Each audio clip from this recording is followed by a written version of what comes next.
Good morning. Good morning. How are you? I'm good. How are you? I'm cold, Are actually. you? It's really Oh, it's really chilly today, I gotta say. Yeah, compared to yesterday morning, hmm. over here it says it's 8 degrees. 8 degrees. That's pretty chilly for Vancouver, even though That's it is October. it is pretty chilly. It's going to get chillier, probably. I hate to say, As but I zip up my I hoodie. know it's just that transition, right? From that always gets me to my bones, Yeah, it's and that it's wet cold, just right? getting used to it, right? Like Yeah. that weather change. I feel that way. I think between every season. Every season, I have like a day or two where I'm like, my body's like, what is going on? And then I know. just kind of regulates itself. But Well, it does. And I think also, I don't know why, as I said to you, as I was saying yesterday, my anxiety has been a little bit higher. But at the same time, mm, I know it's a little bit higher this morning, but I know why. because There's we're been a, talking to the anxiety guy today. which is why I thought I would Kidding. start by saying, which is why I thought I would start by saying that, because I think that's actually Yeah. really smart. But no, like, I think there's just been so much new transitions in my life, and transition in like anxiety for me. Transition, anticipation are two things that really trigger my anxiety. Mhm. Um, right. And again, like to clarify for those that are just tuning and listening that are like, okay, I don't know what anxiety is. I don't have anxiety. I mean, we all have it. It's just that when there's an imbalance in our neurochemistry or the other parts of the brain, then it can sometimes be overwhelming and we aren't able to Right. regulate it. So then, our nervous system just goes into fight and flight or a sympathetic state. That's just way too much for us to process. We just freak out. Yeah. And sometimes it's panic attacks, sometimes it's more subtle, and Yeah. sometimes it can just be like thrown at you and you have no idea where it came from. Oh gosh, I Right. know. And usually though, when it is kind of thrown at me, where I think I have no idea where it came from at the time. But for me, sometimes I have an interesting delayed reaction to anxiety. So Yeah. my body and my mind is so good at doing what it needs to do to exist in the moment, but like so is so overstimulated, and I'm going, and then it's like as soon as I have time, and the trigger might have happened like a week before, Hmm. but as soon as Yeah. I have time to kind of Sit mellow down. out, and then it overcomes Yeah. me really. And Yeah. then I have to think back, like, oh, that's why, because I finally let my guard down, Yeah, right? exactly. You're out of So that adrenaline, of coping, and then all of a sudden, mhm, once the response mechanism, this or like the stimulation has died down, there's nothing to cloud it. You're yes, just on your own with your thoughts, and you're thinking, why am I so exhausted or burnt out, or why am I having the same thoughts obsessively this at the same time? And it's like you yeah. can't get off this roller coaster of this feedback loop. It just keeps going and going, right?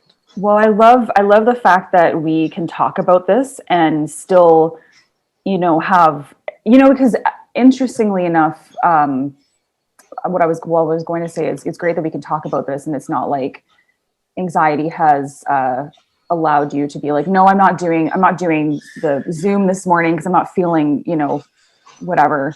Yeah. So, and that can be okay too, but I think it's great for us to be able to be so vulnerable and talk about all these things so candidly, which is great. So Well, yeah. So, introduce our guest because yes, I know. I'm sure he'll be on probably really promptly at 9 o'clock. So I want you to kind of lead us in. Yes, I will. Thank you, Hiiro. So the anxiety guy, his real name is Dennis Simsek. Okay, so Dennis Simsek, um, I actually found him just personally from Googling. I was so suffering so much from health anxiety. So from those of you that don't understand that terminology, it's probably a more PC version of saying hypochondria, in that sense, that I was Googling something that was specific, some sort of technique or something that was specific towards health anxiety. And I found him that he actually has a podcast dedicated to health anxiety. And it's literally called the Health Anxiety Podcast. And that's just one of his many things that he has, but that's how I found him. So he has a couple podcasts. He has the Anxiety Guy podcast, which is his, I don't want to say generic, but it's his like bread and butter podcast. He's had for a few years now, I believe. He is a CBT and NLP coach. So for those of you that don't know what that is, so cognitive behavioral therapy coach, and NLP, and I actually had to look this up a couple times, is a neuro-linguistic programming.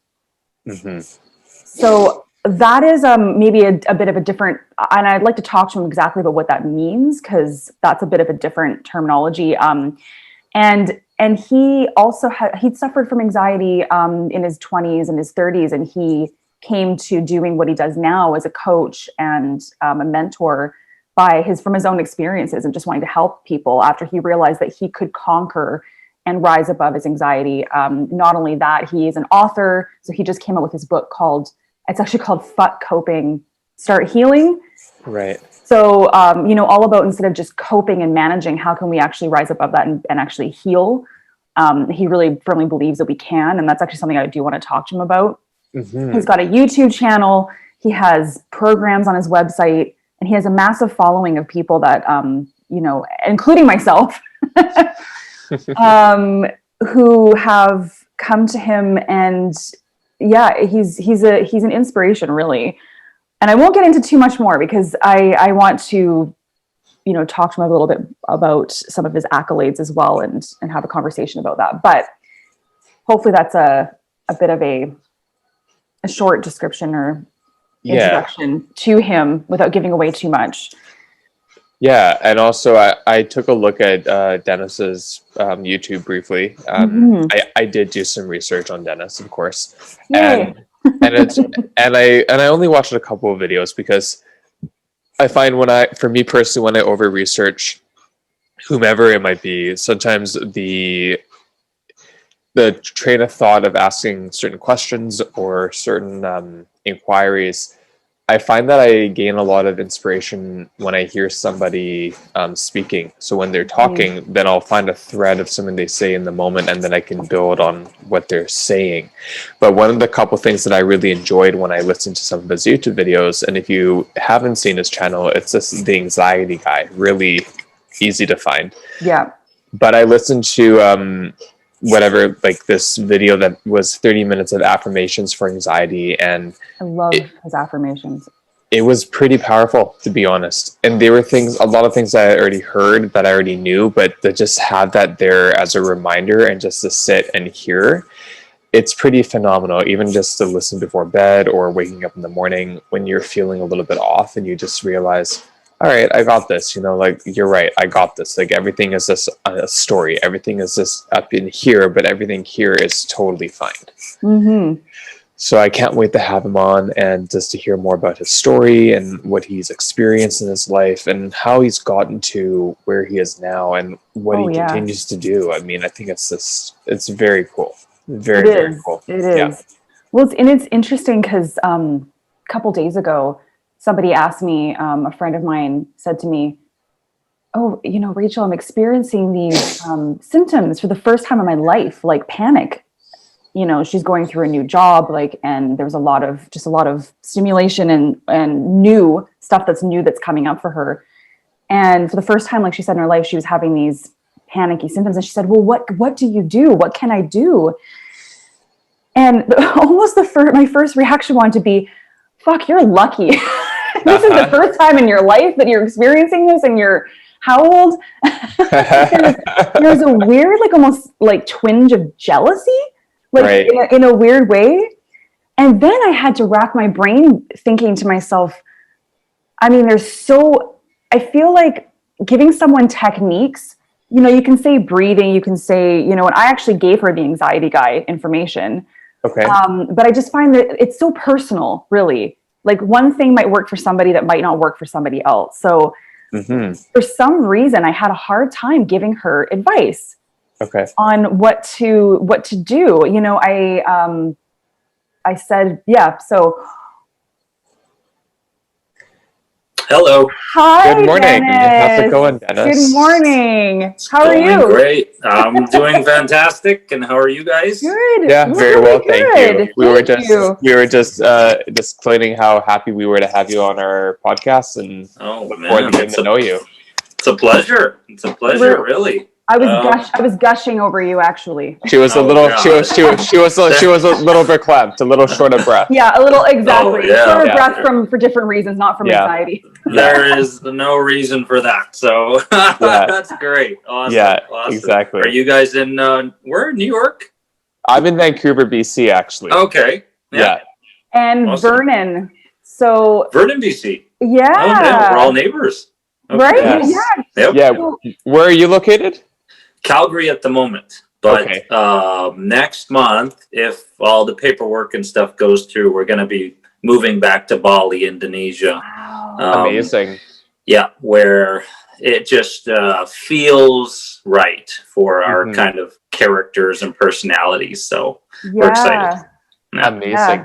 I That love to should be talk to you exciting. about the transition from, because you were there just prior to coming back to Canada, right? Exactly. We were there. We were there 10 years ago and about 12 years ago and loved it. And back then it was really peaceful and quiet. And then expat world and digital nomads took over. And then now after COVID, again, there's a lot of peace there. So we want to kind of go and experience that again. So have you been? Wow. I haven't Never. been. That's like on the top of my Neither of you. bucket No. list. Like it's No.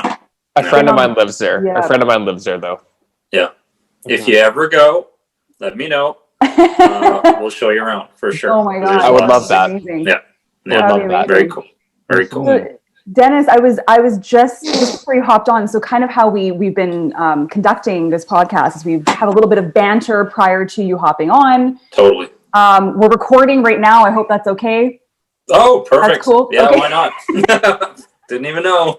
Sorry, I like Go for it. to let people know because we kind of like to have this we're all about being candid, right? Yep. So hopefully being candid and being open, Yep. showing our vulnerability and hoping that that's going to stick with somebody and inspire them to do the same. Perfect. So that's kind of what we do. So just prior to you hopping on, I did introduce you a little bit. So I was saying you're, and you correct me if I'm wrong in any of this, and I'm getting this from just listening to you for about a year now and whatnot, but CBT, right? Sounds good. NLP, which is something that I feel like is still a bit unfamiliar for some people. Oh, yeah.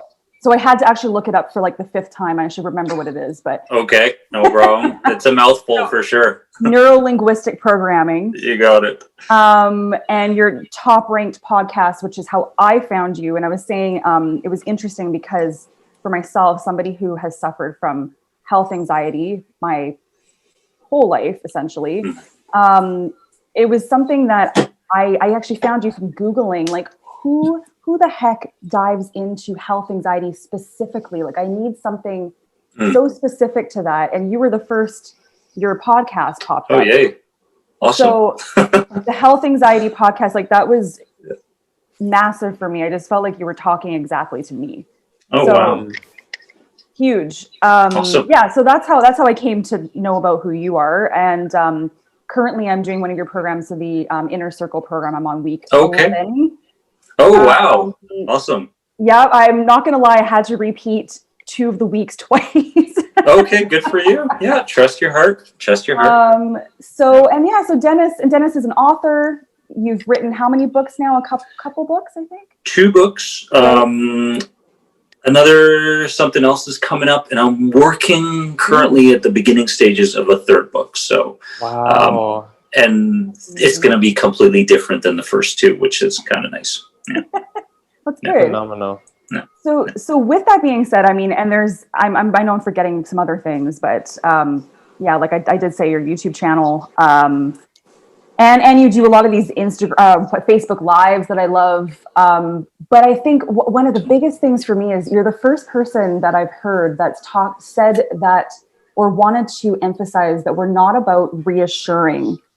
You're not about reassurance, and you're more about, stop talking about the symptoms over and over and over and over again, seeking reassurance. after having therapists for a number of years. No one's ever said that to me, ever. Okay. So my whole life, I was still seeking reassurance. And so that was something that was massive. Had to go. Yeah, exactly. Had to go. Yeah. Go ahead, please. Touch on reassurance. Totally. It's a bit sticky, that whole subject of reassurance, because you need to kind of examine anxiety from the standpoint of the person suffering. But at the same time, you want to make sure that they have an intention that is connected to long-term healing. So it's kind of a fine line where you don't want to shut the person out completely and say, hey, none of this whatsoever, because if you do that, then you're going to break their spirit, you're going to break their hopes and such, and that's a really nice place to begin the healing journey. Hope is a beautiful place to start the journey. It's a horrible strategy to use long term, but it's a great place to start. But when it comes to reassurance, it's really important that the supporters understand what the person's going through, because there are these different stages of healing, right? And so at the beginning stages, it's a little confusing. People are a little bit, highly sensitive. They don't know what they're getting themselves into. They don't realize that whatever form of anxiety you're going through is the stepping stone to your true purpose and your mission in life, and all this awakening and enlightenment and all the metaphysical stuff we could talk about. But it really is an amazing stepping stone that they can't really see at the beginning. So when it comes to reassurance, it's important to, in my opinion, really take into consideration what the sufferer is going through, and really walk that fine line. I appreciate that. No, definitely. So I know now we're starting to get into some real topics here, but just before we do, I do want to know, like, because a lot of people don't know who you are that are listening to this potentially. So what's brought you to doing what you're doing? And I'm sure you've answered this question a million times, but I love answering. I want to hear. You can condense it if you want. Okay. Anxiety disorder it manifested from about the age of 4 onwards for me. A lot of people don't realize how young it really begins, even at conception sometimes. But and through those years of pressure-filled life and tension, I was meant and supposed to be a professional athlete, which again, lots of pressure, lots of tension. And I didn't really know whether my heart was in it or not. So there I was, going through my childhood years, doing something that I wasn't sure I really loved doing, because I lost a lot of that childhood playfulness that I was craving at the time. So there I was, going through anxiety and initial sensitizing traumatic events with physical abuse, emotional abuse, mental abuse, and nothing any child in the world should ever have to experience, all for the sake of and good intentions, really, from father and coaches, and good intentions to be able to provide a life that is unique. But with that, I didn't see that perspective at the time. I wanted to be human. I wanted to learn other things. I wanted to grow and such as a child. And those initial sensitizing events led to subsequent events during high school, in my 20s and such. And I partied and I did all those things.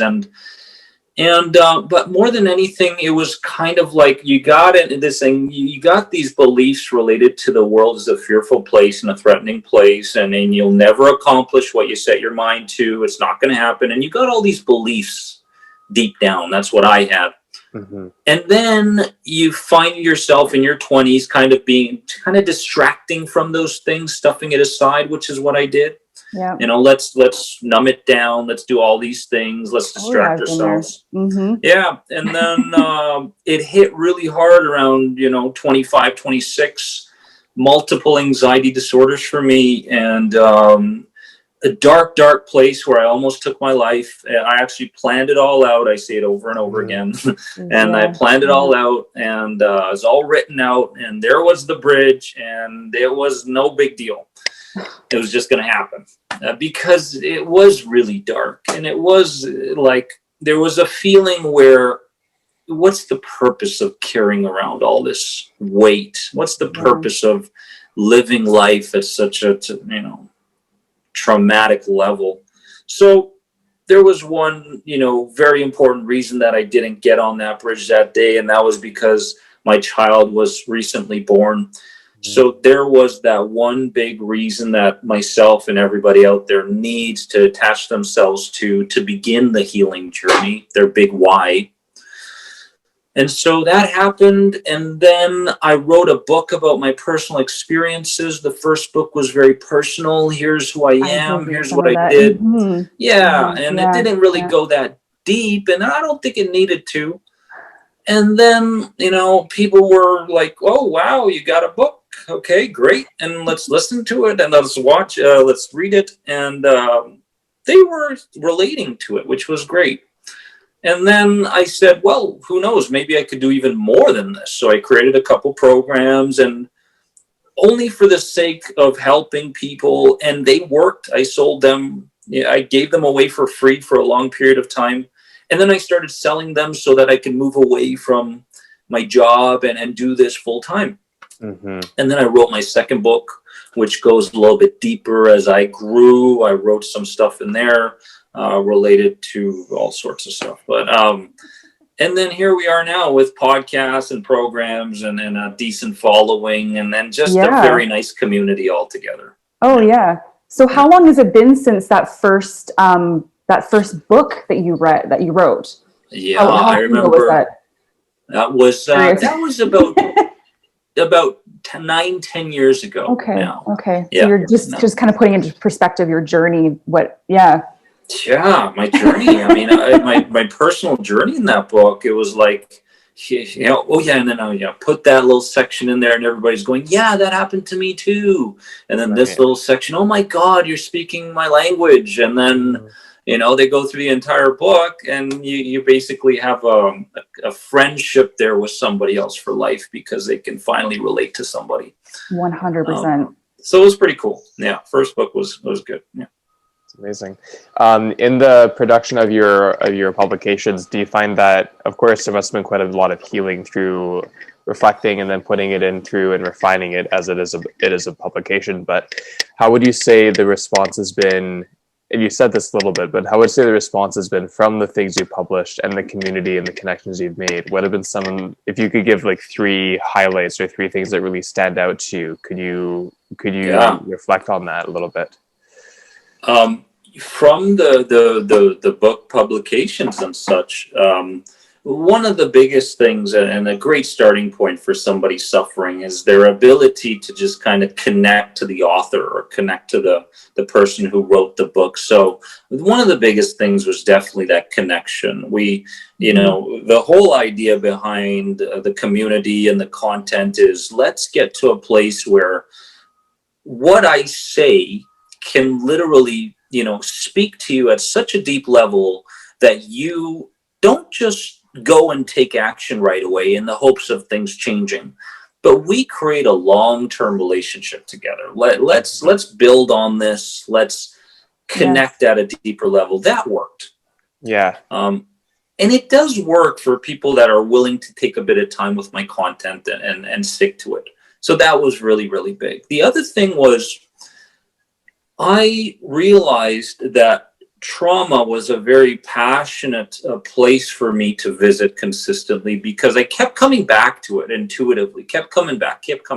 Yeah. Why was I so connected to trauma? Because when you present trauma to people, they begin changing their perspective over it. It's not this crazy physical thing that happened to them.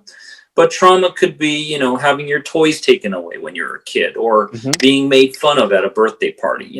Anything can be a trauma to a youngster, right? So because I brought out trauma and such, and I I had a lot of mentors in the trauma world, I realized that so much of anxiety today stems from trauma from the past. Yeah, it is for sure. Mm-hmm. And so one of the other things around the publication was people were going, yeah, wow, that really happened. And yeah, I've had these traumatic experiences too. I did a really good job of stuffing them aside, but they manifest now through bodily symptoms. They manifest through intrusive thoughts. They manifest through icky feelings, you know, your imagination, whatever it is. And so later on in life, people have realized that the suffering that has been brought on involuntarily is based on the zip files in the body connected to trauma. Yes. Yep. So that has been huge for people to say, hey, you know, I don't have to go back and regress and talk about my stuff all day, as in therapy world, as much as that works for some people. Yeah. But I can do certain exercises to be able to release some of those things and resolve them at a deep level. Yep. So that was huge.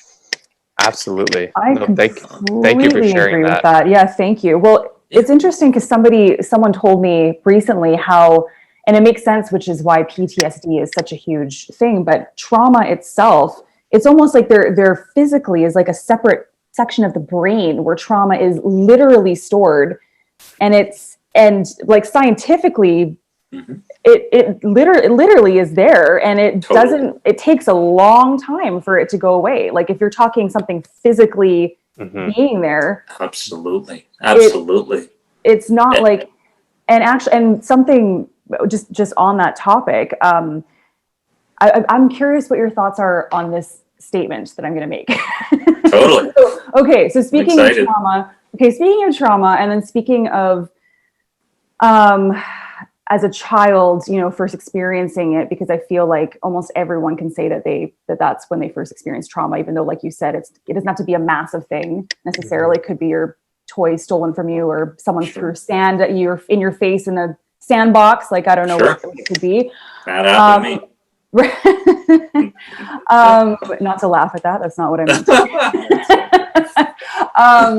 But my question is, do you think or believe that anxiety sufferers almost are living a stunted growth?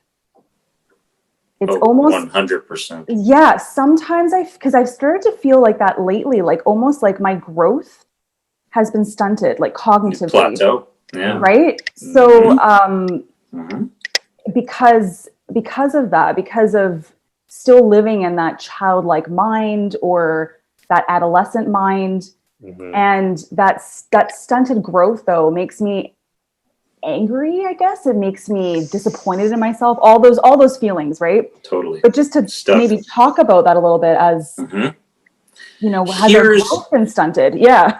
Yeah, it's really interesting you say that, because this is where I have a problem with the term mental health.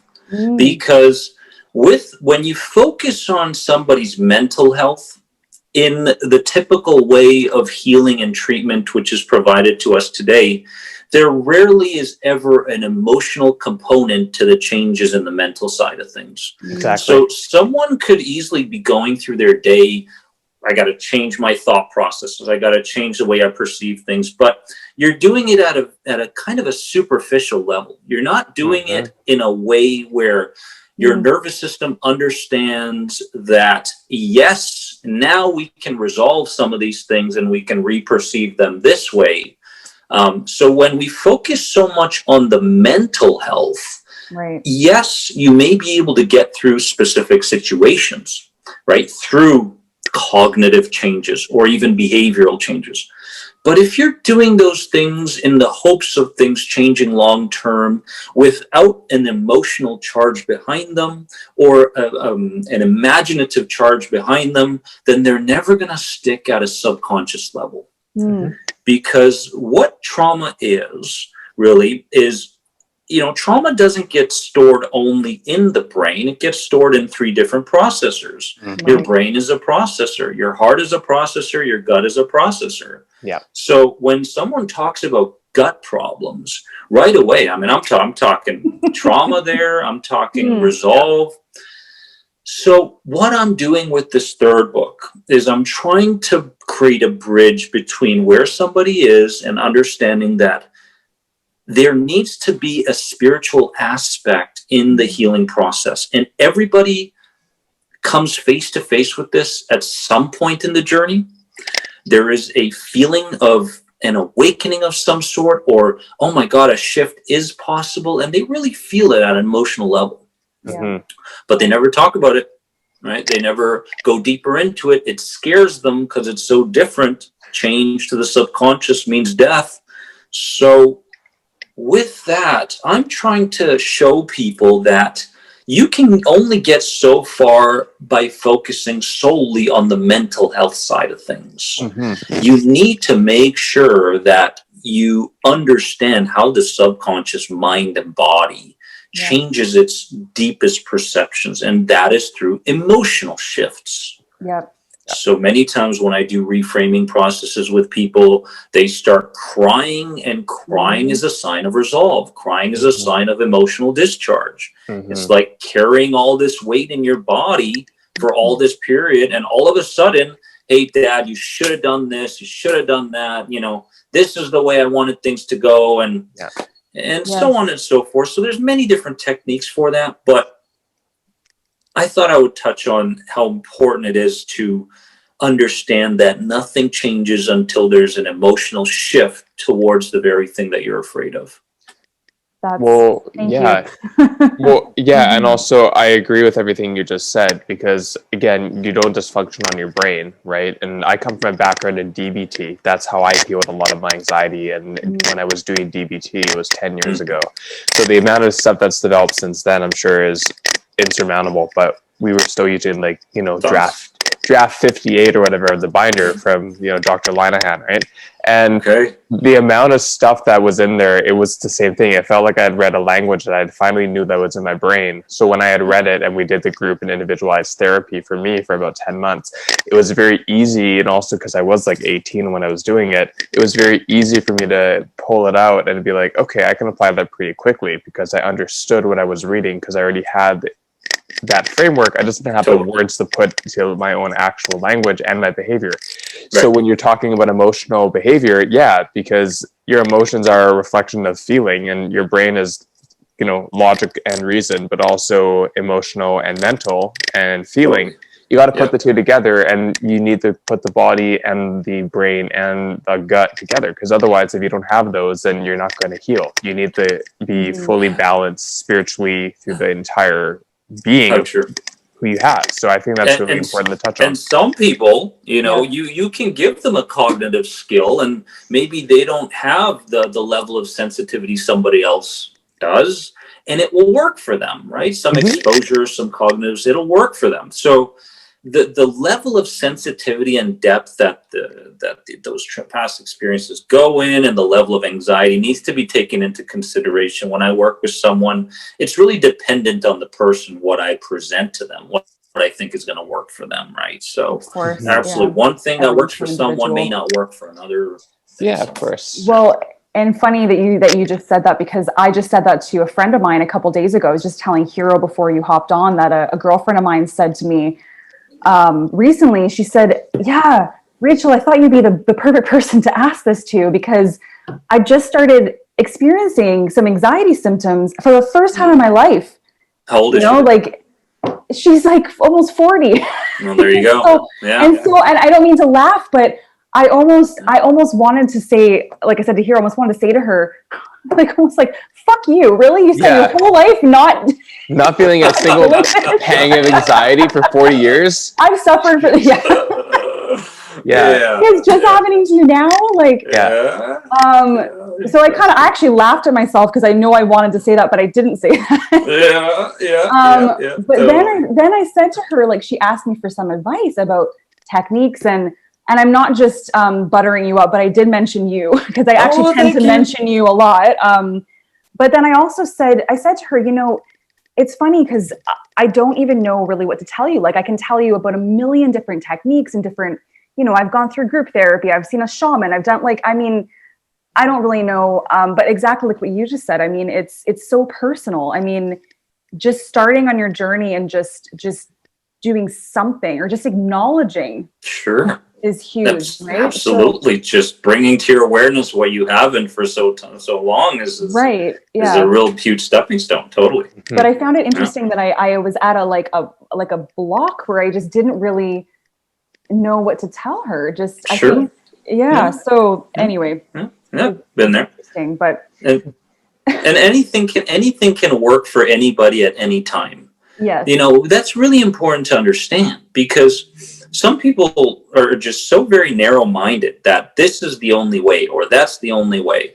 And they neglect, they don't take into consideration this or that or anything else that may speak to somebody, you know.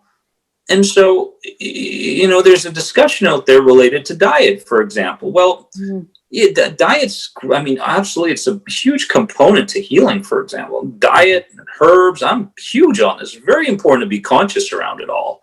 And many times, maybe if it's not the actual minerals or the vitamins within what you're eating or the herb itself, it's the idea that you're taking action through diet to do something better for yourself.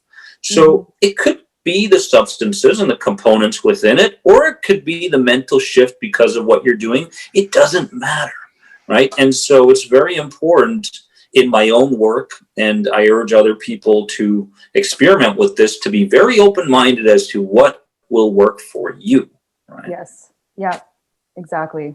Yeah, no, 100%. Yeah.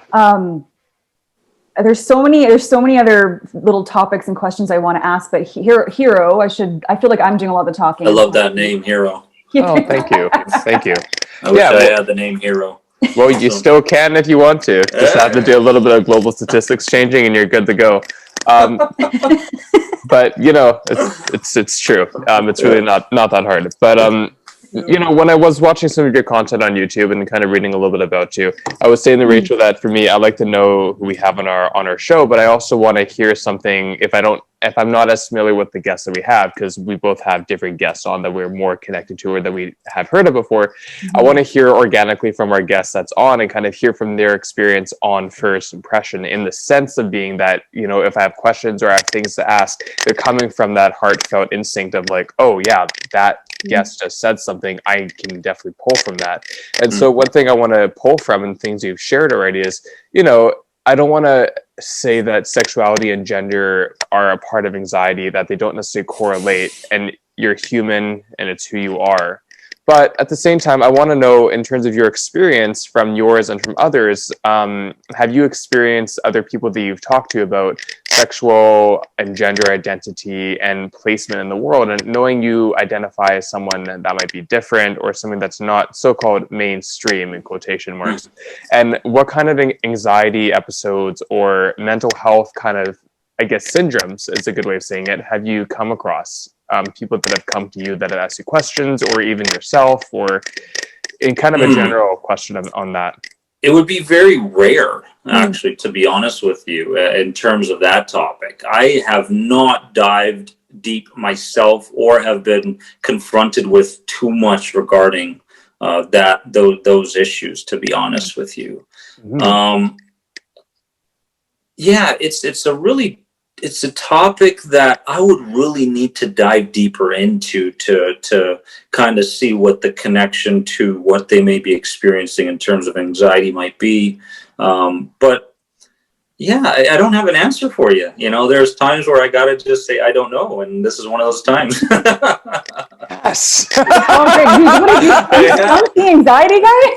I stopped the anxiety guy. One of the things I promised myself was that I was always going to be honest with people. I'm not going to spread BS and be I know something that I don't know. I don't know. I don't. Yeah. And that's important for me to continue to, really destroy my ego once and for all. So, right. I don't know. Well, and I appreciate you being candid and sincere with that too, because anyone that would be listening, they would be able to pick up, just even if they don't know they're picking up on it or not, one can understand if something's coming from a place of lived experience, or at least experience from others that have shared their experiences with the person that would be sharing that experience with other people, right? And, I've grown up, as I've said, I'm not a stranger. Like, I've grown up with mainly like transition and anticipatory anxiety, social anxiety, and with the connection of being on the spectrum of NVLD, and definitely not bipolar, which I'm very grateful for, but definitely like nonverbal learning disorders, and being thrown into therapy, specialized therapy for, Sure. as you said, since I was probably like 4 or 5, even 3.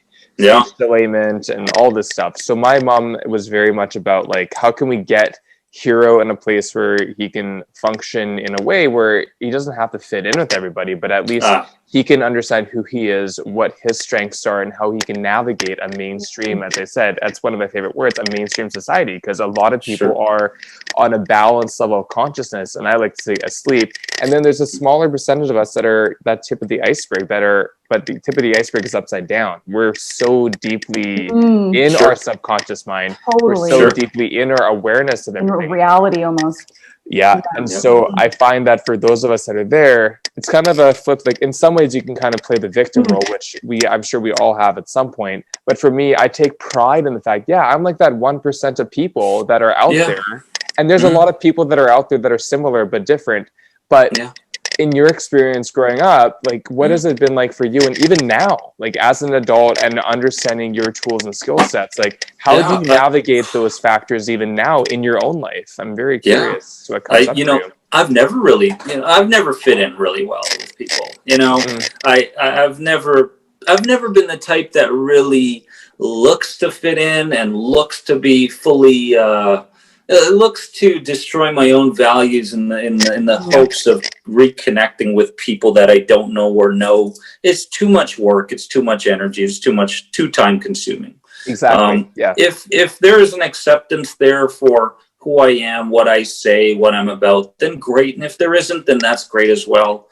But I've done a very good job of doing what I want to do, taking the kind of action I want to take in whatever moment presents itself based on what I believe is real for myself in the world.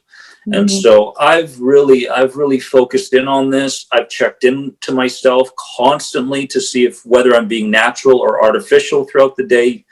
And when I'm being natural, I find myself going back to the ages of 0 and 7, where there was a purity there was a uniqueness there was creativity there. I wasn't a mold of someone or other people. And life has a certain flow to it that you experience that people don't understand. They don't understand that life can be effortless. Most people today feel like, and I don't like the messages of hustle and fight and suffer and all these things, because it's useless. It's meaningless. And I hope, my hope is really that not only through my words or Hiiro's words or anybody's words, that people find a new perception and new metaphor for life, but it's through, the following of these people and the actions that they take and the behaviors that they implement that should make the biggest differences. I'm not going to sit there and listen to an influencer for an hour and say, this is right, that's wrong, yada, yada, yada, because that would go against my natural tendencies. I trust my heart as to whether this person is being real, truthful, if they've gotten to that place of enlightenment, love, joy, peace, those sorts of high vibrations. And I am doing a much better job lately of trusting what my intuition tells me, rather than relying on my intelligence that has been kind of molded and fueled for so many years. Right. Many people out there feel like if they're not intelligent, they can't fit into the world, and therefore they are useless and yada, yada, yada. Right. And I'll give you, just to finish it off, what's really important was I actually had to feel like I was getting dumber, in a sense, to be able to heal from my anxiety. Because there's no longer this need to prove myself and to be very smart and to know everything and to have all the answers and yada, yada, yada, and, and live in that world anymore. So I had to leave the world of intelligence, open up to the world of intuition, and then there created a balance between intelligence when it needs to be there, intuition when it needs to be there, and listening to the instincts, which is the body, when that needs to be there, rather than through, for example, health anxiety, where it's all instincts. So long-winded answer to a simple question, I'm sure. But the truth is that I'm really enjoying this natural place that I'm living in. I've lost a lot of friendships, I can tell you that. A lot of people have naturally moved away from me, and a lot of people have came into my life. And these are the kinds of sacrifices and the open-heartedness that you really need when you want to really pursue this healing journey. There's a lot of sacrifices that are going to be made for sure.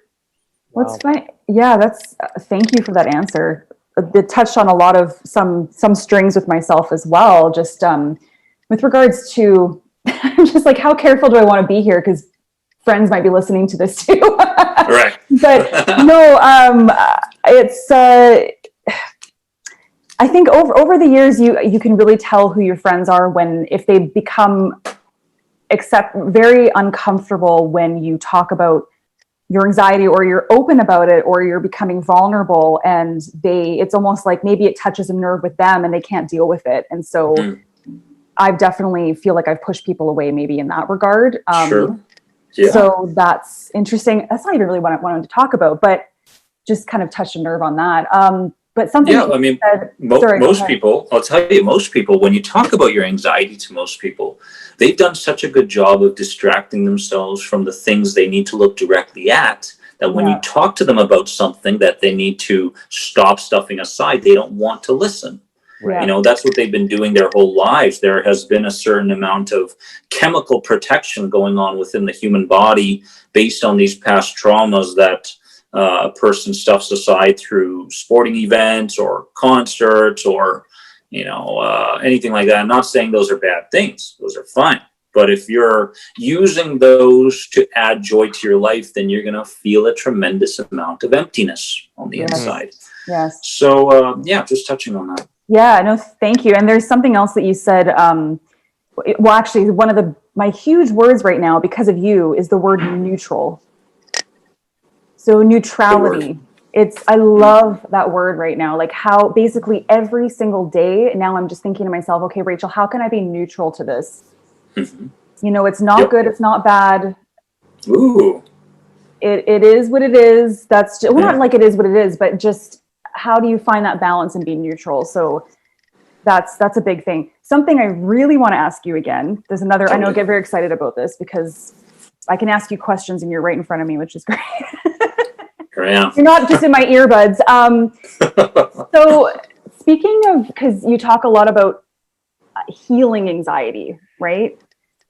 I'm still very skeptical. I'm one of those skeptics that still, I know I'm still on my journey, but just what do you say to people who I don't know if I believe that you can 100% heal it. It seems so finite to me. And I've kind of heard you speak, maybe I'm misinterpreting what you've been saying, but that I think that there's a difference between managing anxiety and completely healing anxiety. And 100%. I don't know, I live on this, this kind of swing back and forth between the two. Like when I think about completely healing anxiety, I feel like I'm probably going to be disappointed because I feel like it's such a finite word to heal something. Here's the thing. Let me ask you a question. Mm-hmm, what please. Purpose, what reason do you have to keep the managing part alive? What reason do you have that you feel like you can't detach from keeping anxiety in your life? What does it give you? What does it provide you with? Oh, I can answer that. Safety. Okay. What else? Is it connected to your career maybe? Is it connected to perfectionism? What else? It's probably connected to not career necessarily, but definitely more being a perfectionist maybe. And just, I guess it's just it's a comfort, my identity. It's a comfort thing. It's part of your identity. Yeah. People may not accept you if you make the transition. There's some certain people, or your parents might not approve of it since they were very anxious maybe. 100%. Actually, that's the list goes on. Right. Yeah. And that's another thing with generational trauma. I actually don't know if you remember, but I actually asked you about that in one of your most recent lives about generational trauma, which is something else we could probably touch on in a second. Totally. But back to what I said. It's really important because, a lot of people unconsciously hold on to being anxious and managing anxiety and keeping their stressors alive because it provides them with something, or they feel like that world will provide them with the needs that weren't met when they were a child. So they keep this around in the hopes of meeting a goal or a need that wasn't fulfilled back in the day. But at the same time, there are way too many sacrifices to be made going from managing to healing. Therefore, they consciously and unconsciously talk themselves out of it. They think themselves out of it. They act themselves out of it. They imagine themselves out of it. So we're going kind of deep here into the way an anxiety sufferer goes through their day. And so the end result is the question is are you ready and willing to sacrifice this humongous list of things that are connected to keeping stress and anxiety alive in your life? Are you ready to sacrifice those things for something that is unknown, something that is unfamiliar, something that will make you feel a tremendous amount of vulnerability on the inside? Many people say, no, part of me wants change. But a bigger part of me says, well, there's just too much involved here. And they don't realize that until we begin talking about it. Then they go and make their list, right? Yes. So that checklist, okay, I'm willing to sacrifice Joe. I'm willing to sacrifice this job that's comfortable. I'm willing to sacrifice the beliefs of my parents. I'm willing to sacrifice this trauma from the past, no longer hanging on to these things. Okay, when I can get through this, I'm going to meet with, on the consciousness chart, we'll talk about, there's a consciousness chart out there. I believe it's from Dr. Hawkins, I don't know, but it's in my next book. I'll know for sure. Yeah. In the middle, at the bottom, there's fear, there's shame, there's guilt, there's all these things. This is where most people live. And then as you move up in that ultimate consciousness chart, in the middle, there's courage, okay? Right smack in the middle. So you're going from a place of suffering to a place of flow or ultimate consciousness. Right in the middle, you've got courage. People don't need a tremendous amount of courage. They just need a certain amount of courage at certain times of the day, or looking at certain traumas from the past to be able to reframe them, let's say. So you need these little snippets of courage throughout the day to move yourself forward on the consciousness journey up on the chart. But it all starts with courage, right? You need the courage to examine your list and to make sure that you're willing to sacrifice those things. And once you have the courage there, we move towards a place that you mentioned, which is neutrality, neutral. And once you get to that place of being neutral, you feel a sense of emptiness and a certain sense of disconnection from people and the world. Right. It's like, okay, well, here I am now. I feel disconnected from people. I don't want to hang out with people. I don't like the materialistic side of things anymore. I'm stepping away from social media. There's a whole bunch of things happening at this point. Yeah. And you feel emptiness. You feel disconnected. And then you start to feel kind of neutral. And you're moving up that scale over and over again till you meet with love. And when you meet with love, which starts with self-love for all the things that you feared on the inside. And when you meet with love, only then can you meet with the very things that people have been shooting for their entire lives, which is joy, happiness, peace, and ultimately a place where anybody has the potential to be in, which is enlightenment. And when you're in that enlightened place, you no longer see yourself in the world as physical. You see everything as energy. And when everything turns into energy, there is a limitless possibility in this world, right? And that really is the key to the kingdom. But it cannot happen artificially. You have to move up that consciousness chart over and over again and really understand what it's all about and where you are. You got to be honest with yourself, truly, if you really want to make this leap. Well, and it's a huge effort, it's and I think that the people that maybe know that are the ones that don't even necessarily try. Like, it doesn't happen overnight. I think years ago when I first started experiencing panic attacks, 18, 19 years old, when it got really bad, you just look for a quick fix. Totally. Like, you just want it to be over. which is interesting because as I've been doing your Inner Circle program, what I've been noticing is that every day that I go through it, I see how many listens there's been. Right. And in the beginning, there's like, hundreds and hundreds. And then as it goes on, there was a little less and a little less because I think Bingo. Not due to your program is amazing, but it's the It's further and further and further. Yeah, and the commitment that people have, and the question is you gotta stay with it. Yeah. There's because it really is. I mean, it's a conscious side versus an unconscious side that likes to keep you how things are and likes to keep your identity intact and doesn't want things that are unfamiliar and you stepping out of your comfort zones. Overthinking is a comfort zone, right? For example. Oh, it totally if somebody engages in overthinking all day long, it's not like, I want to stop overthinking. Well, it doesn't work that way because that's a comfort zone and a defense mechanism from the very things that needs to begin happening in your life. Mm-hmm. Yeah. So stop focusing so much on stopping the overthinking and start looking at the very things that are rooted below the level of conscious awareness, which meditation comes into play. Yeah. Yes. Yeah. No, 100%. I'll tell you something. I don't, honestly, in my heart, I believe that you can only go so far in the healing journey without meditation. Right? You can go a certain way, but in order for you to experience life the way you truly want to and deserve to, you have to engage in altered state work. Mm-hmm. And it's that altered state work where you begin to understand yourself better, because a lot of people out there don't know who they are. They think they're their name or their career choices, when in fact it goes a lot deeper than that. So altered state work is what we talk about in the Inner Circle. Yes. Talking about reframing and responding work, but more so reframing.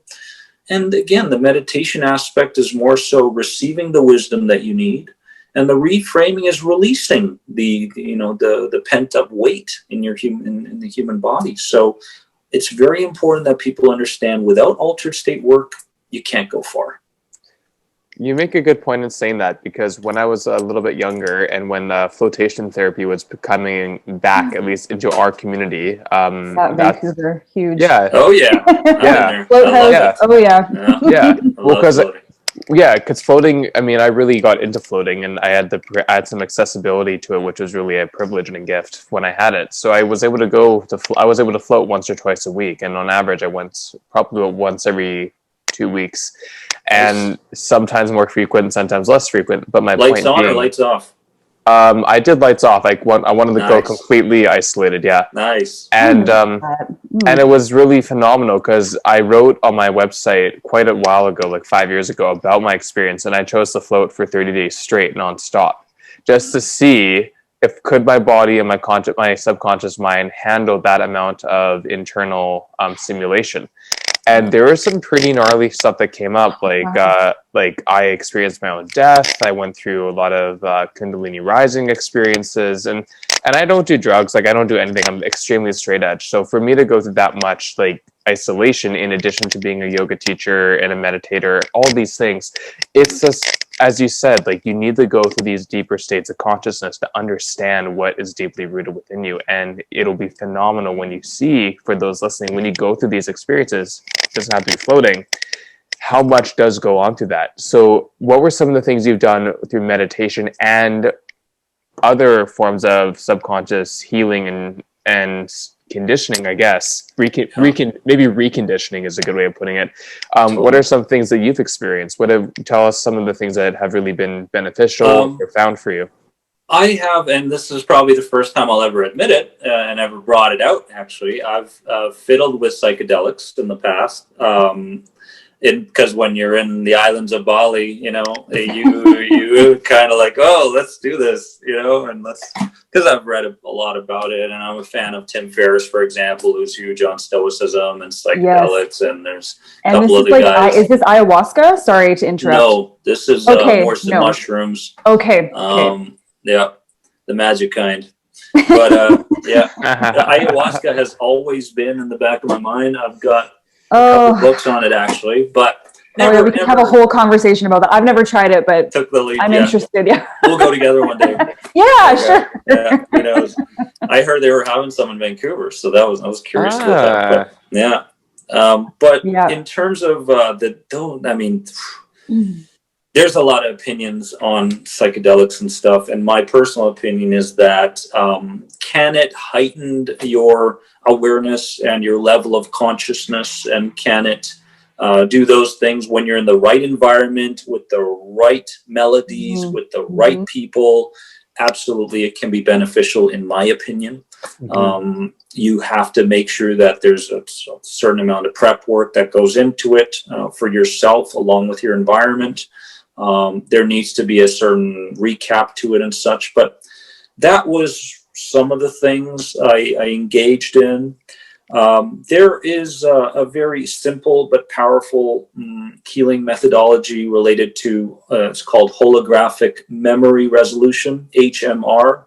And very simple, the question would be, if you could go back in time to your past traumas, what would you like to see happen instead? That's the simplest reframing process that anybody can practically do on a daily basis. That's really, really cool. Yeah, we're not talking meditation at this point. We're talking about, because I like to separate the two, we're talking about the reframing or the releasing aspect of things. Because what my mentor, Brent Baum, says is that most people are dieting the wrong body. You know, they're dieting the physical body when they should be dieting the emotional body. Yeah, for sure. You see a lot of people out there going for runs. Yeah. You know, you're running, and I see it as a metaphor for most people, running from what they need to look at directly at. So HMR says, if I could go back in time and just for a few moments embrace the courage within me to look at the picture and to ask myself, if it could be different, what would I like to see happen instead? Well, instead of Dad beating me, I'd like to see him give me a hug, and I'd like to experience that. And I'd like for him to fill me with the word so-and-so. I'd like to take him by the hand and go to the ice cream parlor on that day when I was 7 years, 8 years of age, whatever it is. Right. And so you go through a certain amount of these HMR processes, reframing processes, until you feel like you no longer have to, until you've met with neutrality. Now things are neutral. I don't feel the need to go back in time to reframe that experience. Great. Moving forward in my healing journey. What's next? That's great. So I did that. I did a lot of that. I did shamanism, shamanic healing. I have a personal mentor that works with me on a weekly basis. And people need to understand that there is no finish line with healing. It's not like, oh, I'm here, right? And now I can go back to all the crap that got me here in the first place. No, right? You can't eat the junk food. You can't go back to those energy vampires or your jobs and this and that from the past. It's drained you. So shamanic healing has been big for me in my life. Soul retrieval has been tremendous. An open mind is very, very necessary for some of the healing methods that I use in my own life and have used in the past. But those are just a couple that have really worked for me. Yeah, that's amazing. Because the one thing that you were talking about, again, is like, it's not about the physical body. Like, I think about a lot of people from my own experience, because that's what we pull from. But, you know, going into yoga, going into spirituality, things like that, I never went for physical benefit. I wanted to go for emotional, spiritual, and mental healing. And so a lot of the times I even have to explain to people as a professional in that field, a lot of people still come for physical, which is great if that's where they're at. But I never have looked at my body physically, maybe because I was overweight as a kid. So when I actually got to a healthy, neutral weight, that for me was healthy enough. I didn't need to go further than that personally. Sure. Right. But my point being is, when you talk about neutralizing your anxiety and being balanced, I think that's really important, because anxiety is a natural coping mechanism in human DNA. It is something that is part of our animal instinct. But what I was saying before you popped on is the fact that the imbalance of anxiety and how that spectrum becomes not the most manageable, or not functional, I would say, a non-functional form of a natural chemical and emotional response that our brain learns as an animal, That's the thing that I think it's important to recognize. And same thing with having an ego, because I think all of us that are aware of an ego, we want to get rid of our ego. We want to smash our ego. And I'm the same way. I also think it's important to acknowledge that the ego is also part of our existence and it is part of our way of living. But again, how much do we let the ego override our sense of identification with just being in this vessel?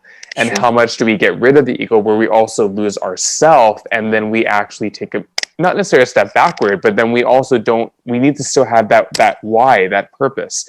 So I'm curious to get your instinct on that from your experience, but have other people also made similar comments, and what have your insights been about those? Hiiro, it's funny because you just hit the nail on the head for what I was trying to get. Sometimes you're much more articulate than I can be sometimes.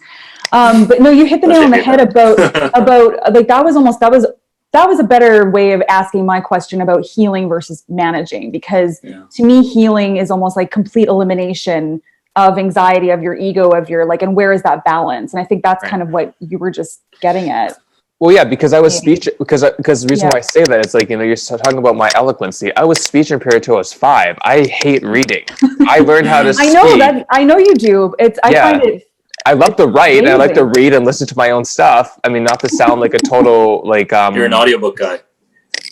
Well, but here's the thing that's interesting though, is that I actually don't have the attention span to listen to audiobooks. So the fact that I actually will go on YouTube and like listen to people and research stuff because I care about it, I know it's important for me, is something that I actually make a conscious effort to do, which is really interesting.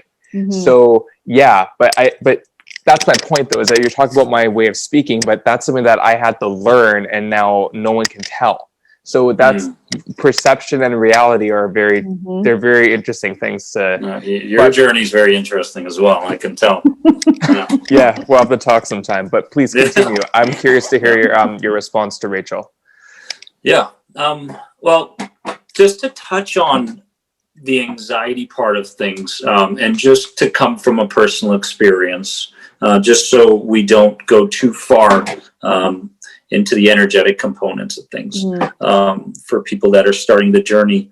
You know, in my personal experience, what I've found is that the anxiousness side of things starts in terms of time-wise, it starts to become less and less. So what tends to bother somebody for an extended period, a couple days, weeks, months, starts to turn into moments, minutes, even hours, then minutes, then seconds. The biggest difference between me now and me years ago, a dozen years ago, is that yes, the feeling of anxiousness or the feeling of fight or flight or freeze may arise, but it doesn't compound onto this and that, and it doesn't get catastrophic anymore. There's almost like this block or this wall through the self-care work that I've done that doesn't allow it to continue moving forward, doesn't allow it to compound into this and that, therefore shifting all my perceptual filters over everything that's happening in the present and the future. So the difference between me now is that it lasts a few seconds, maybe a few minutes, but back in the day, it would last a very long time.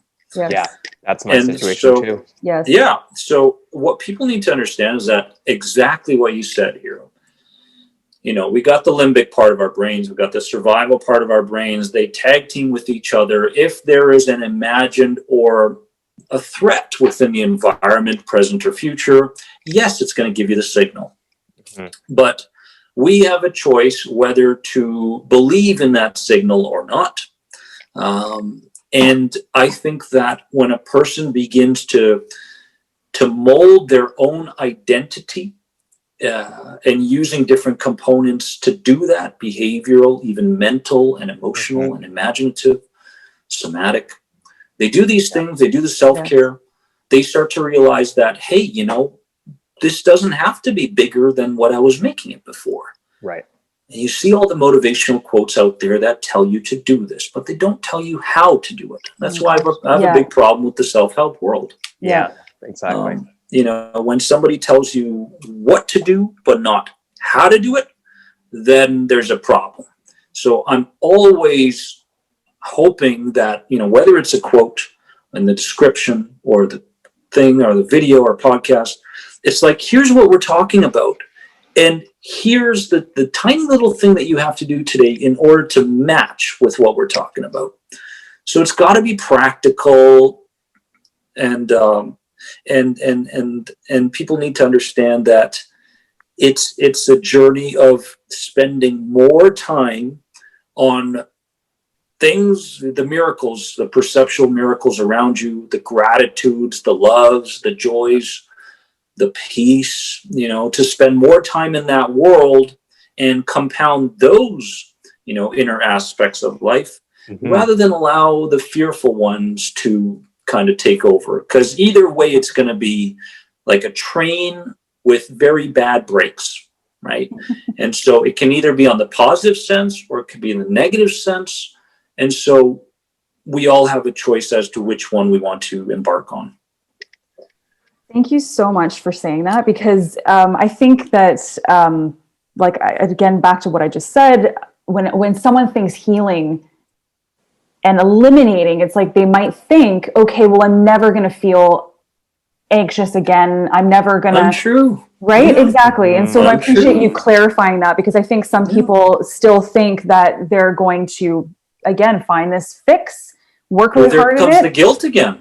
Mm-hmm. Yeah, exactly. Right? But for someone like yourself, right? But for someone like yourself, who maybe some people do put on a pedestal, or somebody that people think that he's got his shit together, it's just nice to hear that you're still human and you still get these little moments, but you are able to, instead of allowing it to take over, you're able to just, it only lasts for a short amount of time now. So of course, anybody out there who's teaching you ways that has worked for them, that is saying that healing is this linear path that leads to total happiness all the time, is BSing you.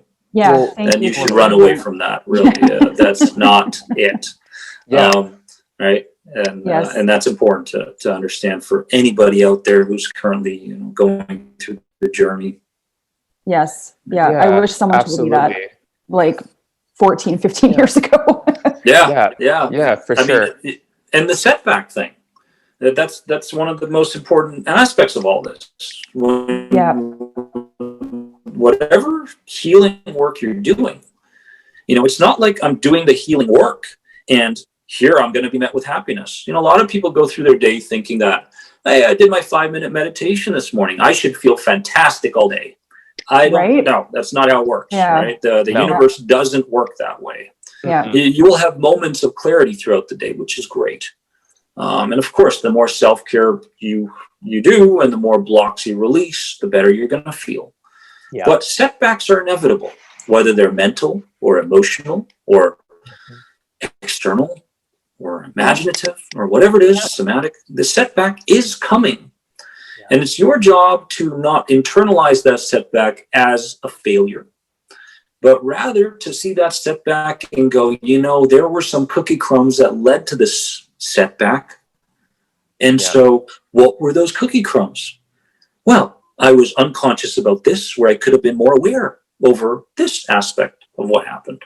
I was doing this and I was thinking this way out of my awareness.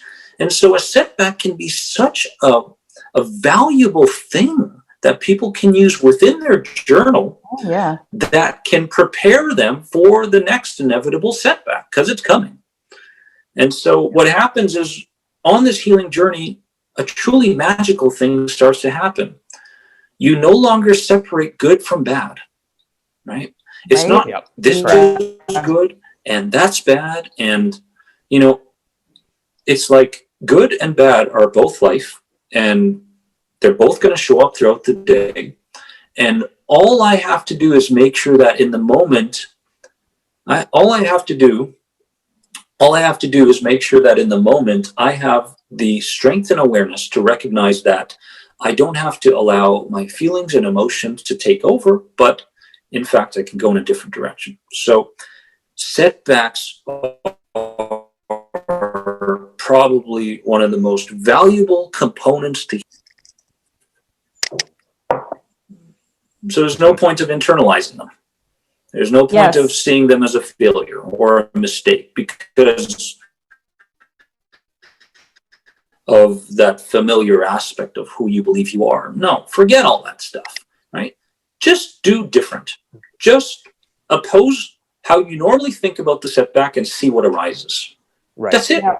That's all you got to do, right? So here, this happened to me, and I usually think about it in this way, and I usually do this action. Well, instead, I'm going to go for the walk, and I'm going to smile at everybody, and I'm going to, think about it in this way. Just do anything that you normally don't do after a setback, and watch what happens, right? Yeah. Because the wisdom will arise, advice. the teachings will arise, the lessons will arise. So, Well, how boring would it be? Can you still hear me? My internet, all of a sudden, my internet connection just said it was unstable. I lost you. You were lagging, and then you're back. But maybe am I back now? You're back. Yeah. You're back. Okay, I think. Yeah.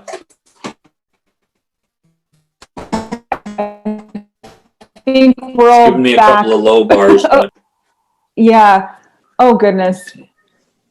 Can you hear me, Dennis? I can. Okay, good. Yes, I can. Yeah. The last, and going. I know. The last thing I was just going to say is, I think that life, we have to just continually be learning. If we stop learning, how boring is that? I mean, we're always learning something and progressing to the next step. I mean, there are, Buddhist master teachers who will never call themselves masters because they believe in continually learning, and they're not done learning yet. So they don't want to put themselves on that pedestal necessarily. And they shouldn't, because it's about mastery. It's not about mastering. Exactly. When you think about self-mastery, you think about a lot of different components that make up the unique and divine individual you when you think about mastery. But when you think about mastering something, then there's a certain amount of tension and pressure that comes with that will only bring you backwards. So it's, at the same time, the vocabulary we use and how we view ourselves and the directions we're going are very important.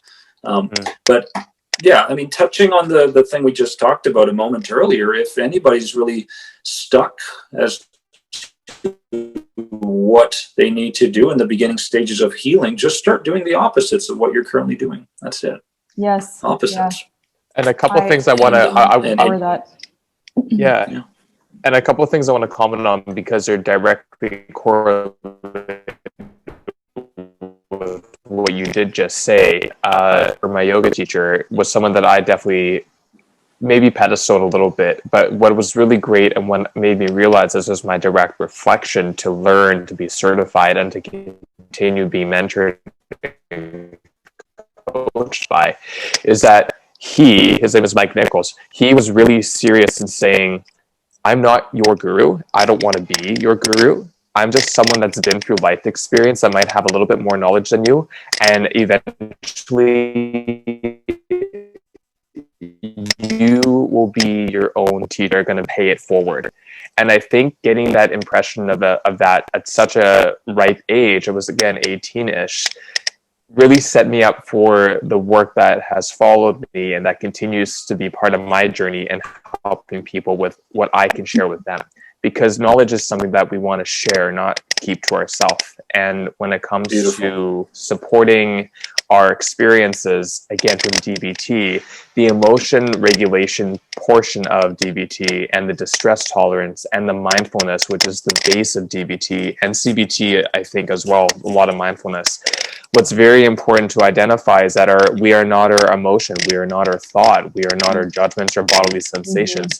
It's not a matter of just neutralizing. It's about identifying and realizing, bringing stuff to the forefront of mindfulness and realizing that we have a choice in how we want to respond to those patterns, which then goes into that repatterning of the pyroplasticity of our nervous systems. And we're still human. And a lot of these skills and these tools are taken from DBT are so in the back now because it's been for such a long time, I've probably forgotten them. But I still notice that those things come out in my daily interactions when an experience might happen. And as you said, I can reflect back if I have an anxiety episode or a stressful episode, and it might last a day or a few hours. Whereas if I was, preteen or mid-teen maybe would last me months, you know? So I think it's important to celebrate those successes, because that way you have something to base it on, and to know that we're always healing and we're always understanding how to be better at regulating and neutralizing our entire being. And then we can get out of that defeatist kind of victimizing role of feeling like we're never enough and we're never healing, or we're not accomplishing enough because it's never ending. Absolutely. That's the point of existence. If you're not making a difference in your life and other people's lives through your own evolution, then why are you here? Because eventually it's gonna catch up with you. Oh, Very good. Very good. Yeah, I 100%. caught most of that. I know I'm Lagging a bit, losing a bit but too. Unfortunately, I don't know what's going on. and do something with that. I don't know. It happens sometimes. Oh, Hopefully it was clear, because I can hear myself totally fine. So yeah, hopefully. Yeah. Yeah. there's Yeah. some. I don't know whose internet connection's going kind of I don't know. strange there. Yeah. But, yeah, Well, no, and I mean, it's good right now. Yeah. yeah, no, it keeps kind of doing that. Right. But Hiiro, you talked about like having, the choice to have a reaction. Your reaction is your choice. And, for people that don't feel like they have a choice with their anxiety or their depression, like how you react is your choice. And actually, there's a famous book, Man's Search for Meaning. Have you guys read that before? Beautiful book. Isn't it beautiful? Of course I haven't. I've read it like Amazing.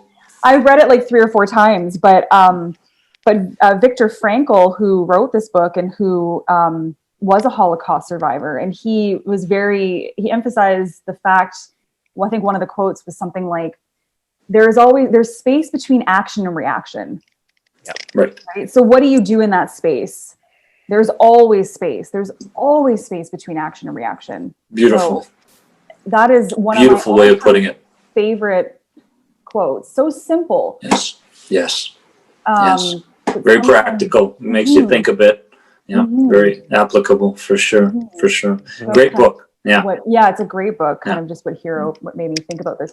Dennis, we could talk to you forever and ever, and I know we're already hitting over our hour mark with you. It's all good.